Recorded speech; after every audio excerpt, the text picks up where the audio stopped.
Hello and welcome back. Now, in the last video, we dive deep into table functions and evaluated here the new customers.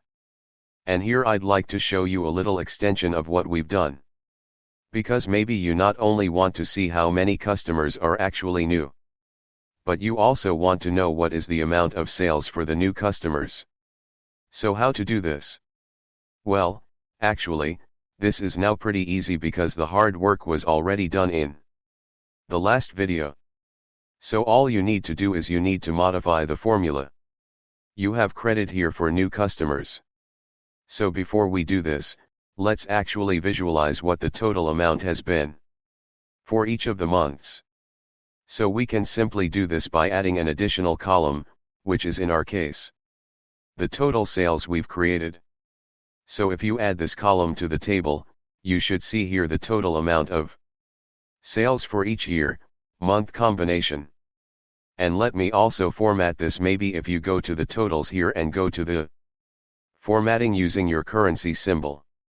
If you take this option, you should only also see it. Here's your dollars and I don't want to see this auto. So this will be too much for me. So let's say 2 decimal numbers here and we should see a format which works better, at least for me. Okay. So this would be the total amount of sales. That was quite easy. But now what is actually the amount of the new customers? So in the second column here, what is the amount of sales concern the total amount? 31,000 for this 14 new customers. Well, in order to do this, let's go back to the measure we have here, the new customers. Let's take a look one more time. So the hard work as a set you've already done in the last video by creating actually those two here, those two virtual tables, and then simply do an except here and count the rows. Now the only thing we need to modify is actually that now when you want to have the total sales, instead of only seeing the amount of new customers, we'd like to remove the count rows and evaluate another measure because we need to evaluate the total sales in this context, right? And to do this, remember, if you want to modify a context for a measure, then you want to use calculate. So let's say I'd like to calculate something, calculate. Now the second or the first argument here for the calculate will be an expression. The expression we want to evaluate is the total sales, right? So we want to know what is the total sales, but not the default total sales. Because this is what we already see here. Right. If I shrink this, this is the default total sales without any modification. And we want to modify it in a new context. And a new context here in the filter in the calculate function always needs to be a table. So this is something you need to know, that the filter here, the filter expression in the calculate function will always return tables. Even an expression like sales is greater than 10,000 under the hood will be converted to a table from Power BI automatically for you. So now we know we need to have any kind of, well, table which you give, which the total sales should be evaluated. Why not using a table which already exists? This one. So remember what I said in last video, except creates table for us. So if we use this anti-join, left anti-join table, so only having the customers, which are new in this case, then we can simply put this as the argument here as the filter argument in the calculate function. And this is actually all we need to do. This is the whole modification. So instead of only counting the rows, we want to evaluate the total sales in a modified context. That's why we use calculate, and the table on which we want to evaluate the total sales is this table, which only contains of new customers. And as soon as if we do this, of course, I want to copy all of this and press escape because I don't want to modify the customers here. I simply right click now on the orders table, go to new measure. And then I paste this inside exactly the same formula.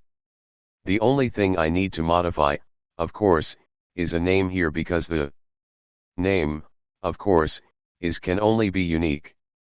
So I simply type it new customer sales. And we are good to go.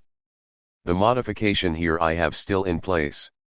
Calculate the total sales. OK. And now if I evaluate that, I got my new customer sales here. I can take this option and also go to the formatting option here and make sure this should be, let's say, US dollars. Click this option here. OK. Here we go. We also shrink this. And now let's also add this to a table here. Click this table and say it's like to see the new customer sales. You can take the option here and then you see here's the difference, right? So for the first month where the values are exactly the same, the total sales would be the same.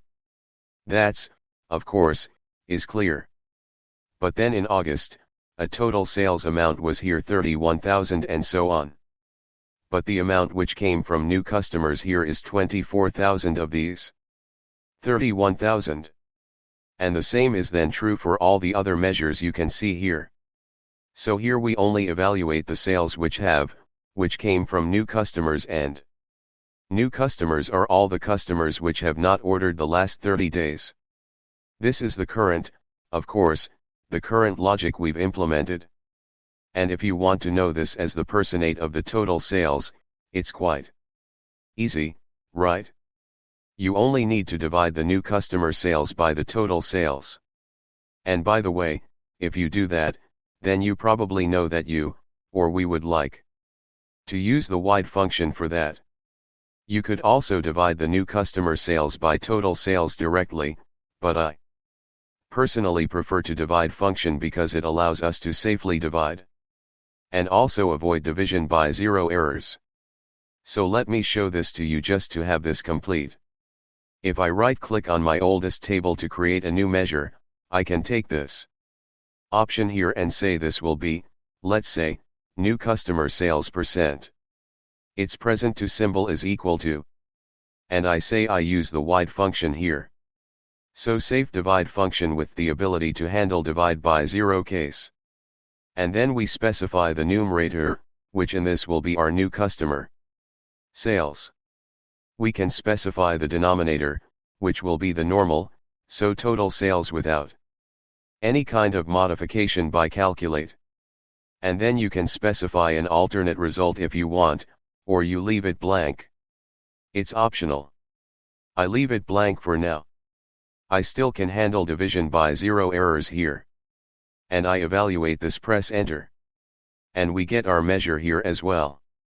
So this one, and then of course, because it's a percentage symbol or person is number, I take the person symbol up here to make sure that this is formally properly. And if I now also add this to the table, if I take this option here, I should also see the percentage numbers here, 1% here, of course, but then here. For instance, new customers here, contributed here 77.42% of the total sales amount in August and so on. So you can see all the numbers in here. And yeah, that's it for the new customer sales.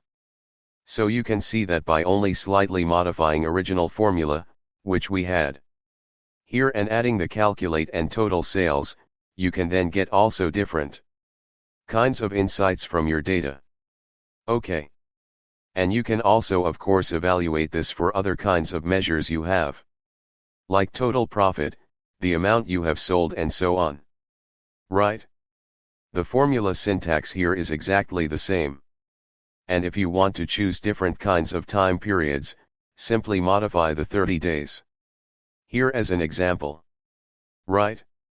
And yeah, that's it actually for the second advanced tax expression. One last thing I'd like to do is I'd like to put everything in a measures table. You know, the trick probably already, if you have taken one of my other classes. But to keep my model, let's say clean, I'd like to actually go to the insert option. Or the home option here and go to enter data. There it is, and create a quickly my measures table. So I named this a measures TBL. So measures TBL, and I have my dummy column in here. I click on load. So I'll go through this a little bit faster because I assume that you or know how the tricks works. So actually let's apply this. And then we get a new table. Let me shrink this down here and also shrink the orders table here. There's the measure table, and then we want to add all the measures we have from the orders table because currently all the measures are in the orders table. We would like to add them to the measures table, and to do this as simple as possible, and not manually for each of those. We go to the model view here, and then we can go to the orders table and select all the measures. We're simply clicking on a measure. I hold my control key to select them individually, or you hold the shift key to select several of them, if they are below each other. And then there's also this one here, this one here, this one here. So I've selected my 6 measures, and now to add them in one go into the measures table. You can simply drag and drop it them on top of the measures table. And if you do that, then probably I will do its magic and add all those into the measures table. And the final thing is get rid of this dummy column. We only need this column in order to create the table itself. So you can click on the 3 dots here and say I'd like to delete the model. Delete.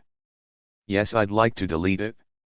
And as soon as you do this, now you see that the measure table here appears at the top with the little cap grid icon. And then we can go back to the report here, and we can see that now our model is clean and all the measures are here in the measures table. By the way, also for the reports, you could later of course also click on this little icon here to hide this table if you don't want to show this to other people. And also an option. And that's it for this video.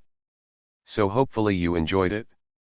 Thanks a lot for watching, and as always, hopefully see you in the next video. Best guys.